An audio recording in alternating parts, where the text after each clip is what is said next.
कि हमें प्रण लेने चाहिए कि जब तक चुनाव नहीं जीता तब तक मास्क नहीं हटाए।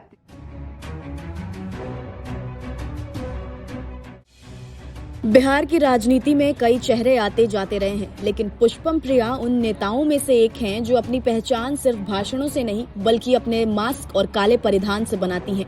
2020 में जब वे राजनीति में उतरी तभी उन्होंने एक अनोखी प्रतिज्ञा ली, जब तक नीतीश कुमार की सरकार रहेगी मैं अपना मास्क नहीं उतारूंगी।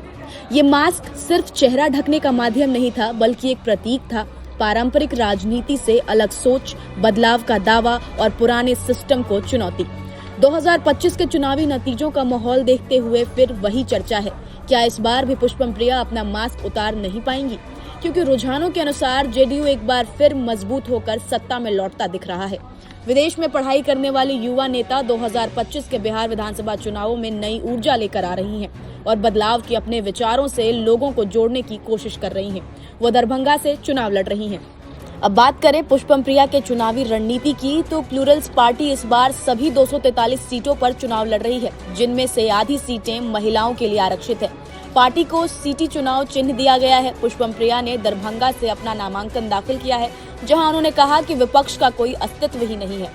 पार्टी के नाम पर उन्होंने कहा प्लूरल्स का मतलब है कि सभी जातियों और धर्मों के लोग मिलकर शासन करें। उन्होंने कहा कि पहले लोग कांग्रेस और कम्युनिस्ट का उच्चारण नहीं कर पाते थे, मैं अलग हूँ, हमारी अपनी विचारधारा है।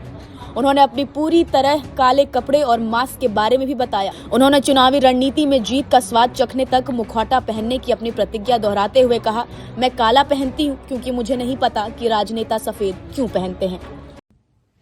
कैंपेन चल रहा है और के बीच में एक छोट वीडियो बना रहल छी। अहाँ के ये विनती करना चाहे छी एहि बेर कि अहाँ दरभंगा के नया नेतृत्व नया आदमी के दियो। आशा करी छी कि अहाँ सब परिवार कुशल है, बढ़िया है। पहले मास्क के बाद अहाँ सब जाने छी कि हमें प्रण लेने चाहिए कि जब तक चुनाव नहीं जीता तब तक मास्क नहीं हटाए। ते द्वारे अहाँ मास्क देख रहल छी।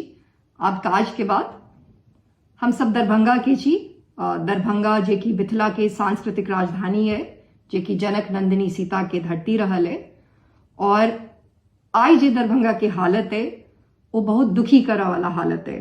हम दरभंगे में पैदा भेल छी, दरभंगा मेडिकल कॉलेज हॉस्पिटल में इतने अपन स्कूली शिक्षा ग्रहण केने छी, इतने पैघ भेल छी। पुष्पम प्रिया ने 8 मार्च 2020 को द प्लूरल्स पार्टी की स्थापना की। ये बिहार के पारंपरिक राजनीतिक परिदृश्य में धर्म और जाति की सीमाओं से ऊपर उठकर विकास के लिए लोगों को एकजुट करने का एक ऐतिहासिक कदम था।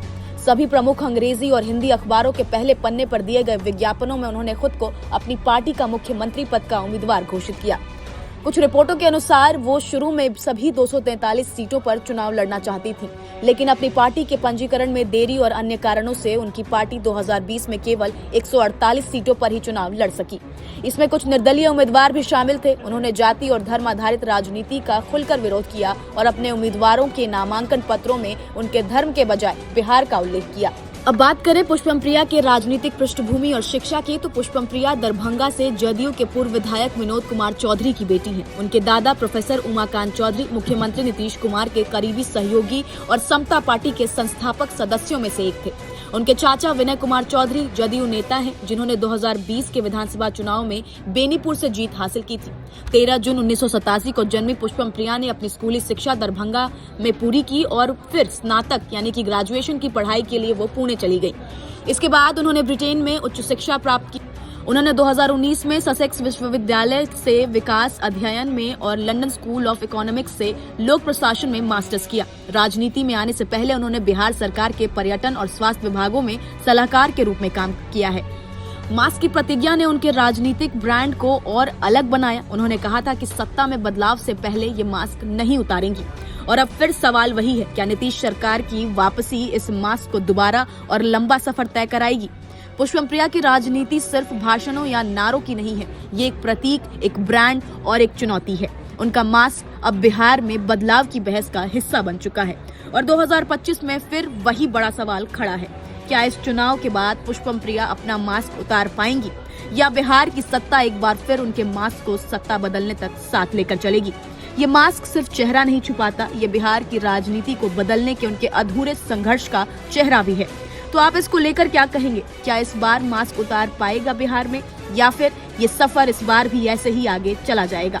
अपनी राय हमें कमेंट्स कर जरूर बताएं। नमस्कार, मैं हूं मानक गुप्ता। अगर आपको हमारा ये वीडियो पसंद आया हो तो इसे लाइक और शेयर जरूर करें और हाँ, हमें सब्सक्राइब और फॉलो करना ना भूलें ताकि आप देश और दुनिया की कोई खबर मिस ना करें। तो जुड़े रहिए हमारे साथ और देखते रहिए न्यूज़ 24।